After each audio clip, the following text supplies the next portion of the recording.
Hello po, mapagpalang araw sa ating lahat. For today's video po ay aking pong lulutuin ng pork pochero. Ito po yung mga ingredients na aking gagamitin. Meron po tayo ditong carrots and then patatas po. Meron po tayo ditong saba, 3 pieces po na saba. Meron po tayo ditong baggy beans, ang sibuyas, bawang, kamatis, paminta powder, tomato paste, at tapos po patis, ito. Tapos po yung oil na gagamitin natin. Ito po yung cabbage, tsaka po yung ating pork. Ngayon po, nagpapakulo na po ako ng tubig. Ito po yung tubig na ilalaga ko po dito yung pork po. Para maging broth na rin po ito. Parang pinakasabaw na rin po natin. And the same time po, mapalambot po natin dito yung ating pork. Ito po, lagay na po natin yung pork.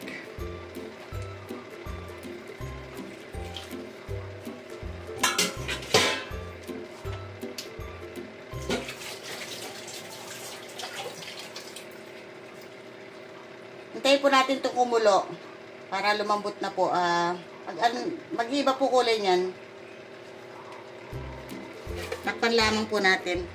At hintayin po natin siyang kumulo. Lumambot. Update ko po kayo. Ito po. Update po natin sa ating nilulutong pork pochero.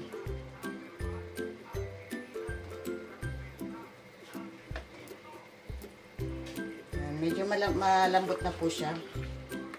Ngayon hanguin ko po siya. Excuse me. Nag-ubo po eh.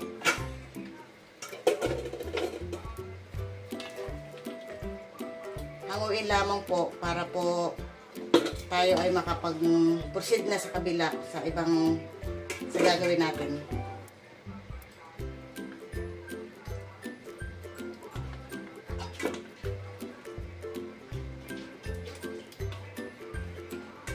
Set aside po natin tong ano na ito.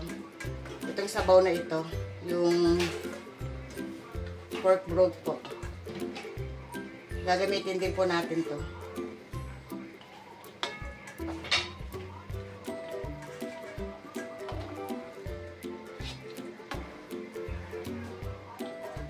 Sasalin ko lamang po itong sabaw. Ngayon po, na-separate ko na po ito. Wait lang po. Yan, na-separate ko na siya. Lagyan ko na po ng mantika. Para mapirito naman natin yung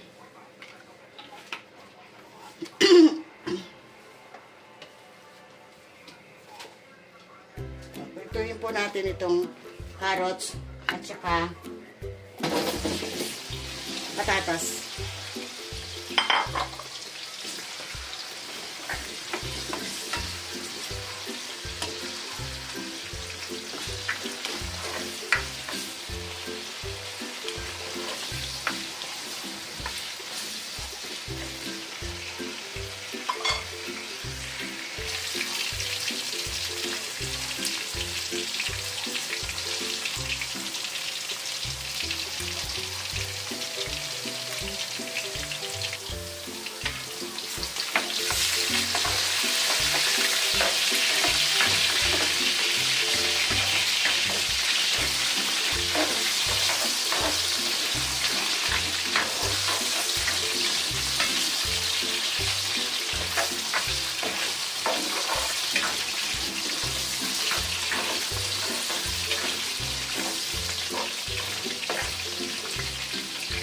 Tapos po mga ipirito.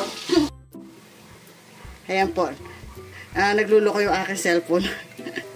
Yung lalagyanan po niya at baka mamaya kumabuse. Pasensya na po kayo. Ayan. Pinirito ko po yung saba naman. Hinango ko na po yung kanina yung patatas sa carrots. Sinunod ko naman po itong saba.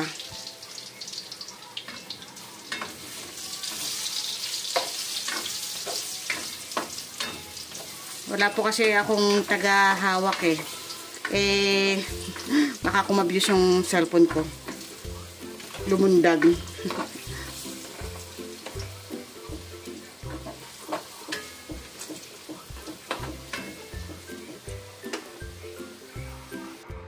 Ito po, nahango ko na po yung kamati, ay yung saba kanina. Kung saan po nagpirito, doon niya rin po isutate yung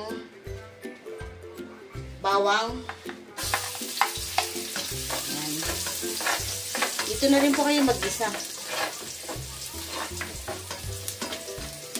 Kung saan kayo nagpirito ng mga veggies.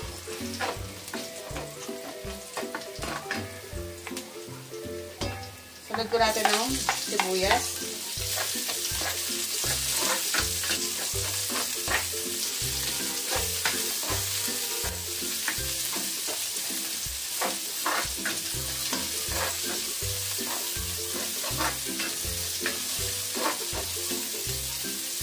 At ang kamatis po. Yan. Hintayin lamang po natin ito na. Ang bango. Nagagay po tayo ng konting asin.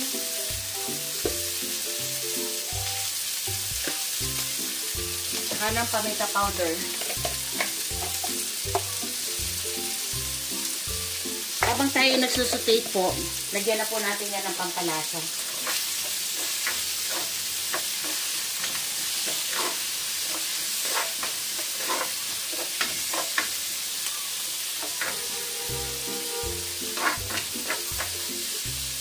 Hintayin lamang po natin ito na maluto.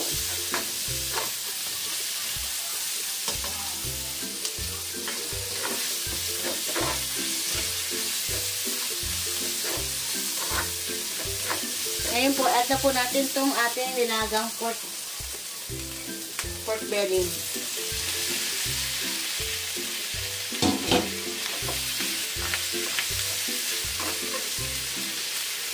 Maglagay na po tayo ng tomato paste.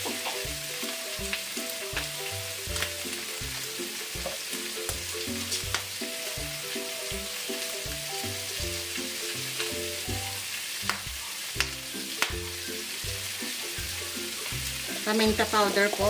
Maglagay po ulit tayo.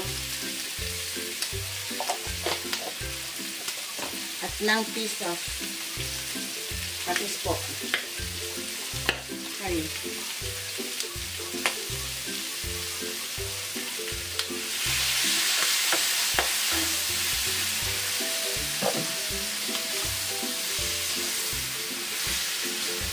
Bango. Kakagutom.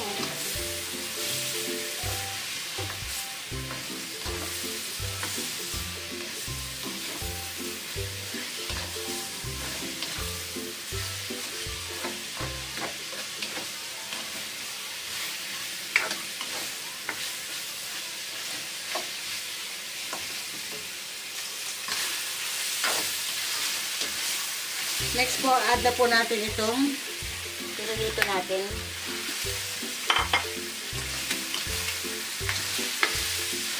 Ayan, mix lang.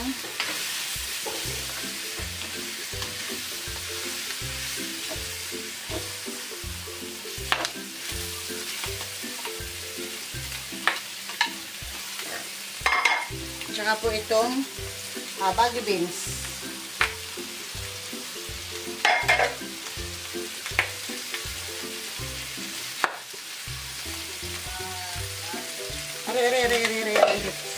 Wait lang po. Yung po ano, ito po, yung ating pinaglagaan. Lagay na po tayo. Ayan. Sisimmer lang po natin siya. Huwag natin lalahatin. Tingnan lang po natin kung ano po ang kulang. Kung kulang pa sa sauce, saka po tayo magdadagdag. At least meron po naka-standby na broth po.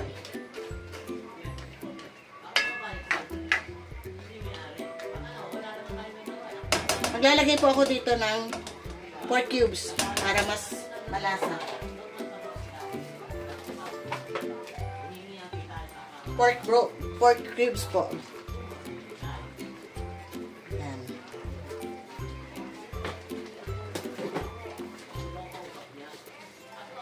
Nasa sa inyo po kung ano po yung idadagdag nyo. Maglalagay din po ako ng, meron po ako ditong, wala na pala. Lalagyan ko po sana ng oyster sauce, kaso, oyster sauce yung liquid seasoning.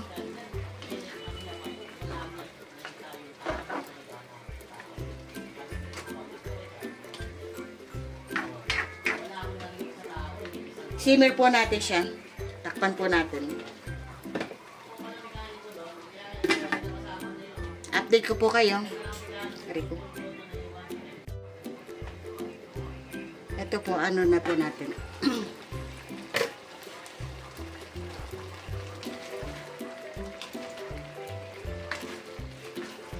Lastly po, lagay na po natin ang ating pechay. Pollo, sorry.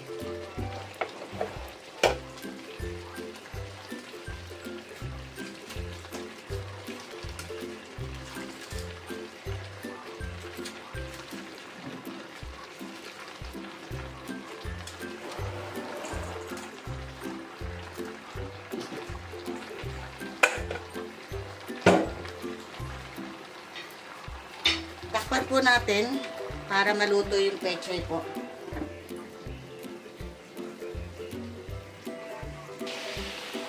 At ito na po ang ating nagawang pork pochero. Pwede na po kumain. Yan po. Papaalam na po ang inyong kakusinerang lakotsera na sa inyo po yung lagi nagpapaalala. Stay safe po. God bless po.